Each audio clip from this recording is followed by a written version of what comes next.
আমার বইয়ের জায়গায় আমি কখনো মিথিলাকে দিতে পারবো? আমার ওয়াইফকে একটা শাড়ি কিনে দেয়, আমি চেষ্টা করতাম ওকে একটা শাড়ি কিনে দেয়, বাট সবসময় এই জিনিসটা যদি আমি কন্টিনিউ করি বা এই জিনিসটা কিন্তু দেখতেও ভালো লাগে না। কারণ আমি আরেকজনের বউকে যদি আমি তার হাজবেন্ডের মতো প্রায়োরিটি দিই, তাহলে কি সেই জিনিসটা হবে? তাহলে আমার ওয়াইফের মর্যাদা আমি কই দিলাম? আমাদের সংসারটা পুরো ভাঙিয়ে দিচ্ছিল এই মিথিলা। আমাদের অলমোস্ট বিচ্ছেদ হয়ে যাবে, আমরা ওমরায় যাব, তার একদিন আগে আমি আমার এই বাসায় আসছি এই মিথিলার জন্য। বর্তমান সময়ে একটা ভিডিও সোশ্যাল মিডিয়াতে ব্যাপক তোলপাড় সৃষ্টি হয়েছে, যেখানে দেখা যাচ্ছে রাকিব হোসেন সময় টিভির একটা ইন্টারভিউতে বলছে মিথিলা রহমান নাকি তার স্ত্রী হতে চেয়েছিল। এটা নিয়েই মিথিলা রহমান ও অন্তরার মধ্যে ঝগড়া লাগার কারণে মিথিলা রহমান সেই টিম থেকে ছেড়ে চলে গিয়েছেন। বিস্তারিত দেখতে আমাদের ভিডিওটি লাইক করে চ্যানেলটি সাবস্ক্রাইব করে সাথেই থাকুন।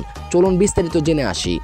বলে আমার আম্মুর কাছে ওর নামে অনেক উল্টাপাল্টা আজে বাজে কথা বলতো। এটা বলতে বলতে হয় কি, আমাদের পুরো ফ্যামিলিটার মধ্যে এক একজনের কথা এক একজনের কাছে বলতে বলতে বলতে বলতে মানে পুরো ধ্বংস করে দিচ্ছে। মানে আমাদের এক একজনের যে কমিউনিকেশন, সেই জিনিসটা পুরো নষ্ট করে দিচ্ছে। আমার আম্মু ওর সাথে কথা বলে না, আমার সাথে কথা বলে না, আমি নিচে আসলে আমার আম্মু উপরে চলে যায়, মানে জিনিসটা এমন হয়ে গেছে। তো বন্ধুরা, মিথিলা রহমান কি সত্যি রাকিব হোসেনের স্ত্রী হতে চেয়েছিল নাকি রাকিব হোসেন মিথ্যা কথা বলছে? অবশ্যই আপনাদের মতামত কমেন্টে জানাতে পারেন। তো দেখা হচ্ছে পরে কোনো নতুন ভিডিওতে।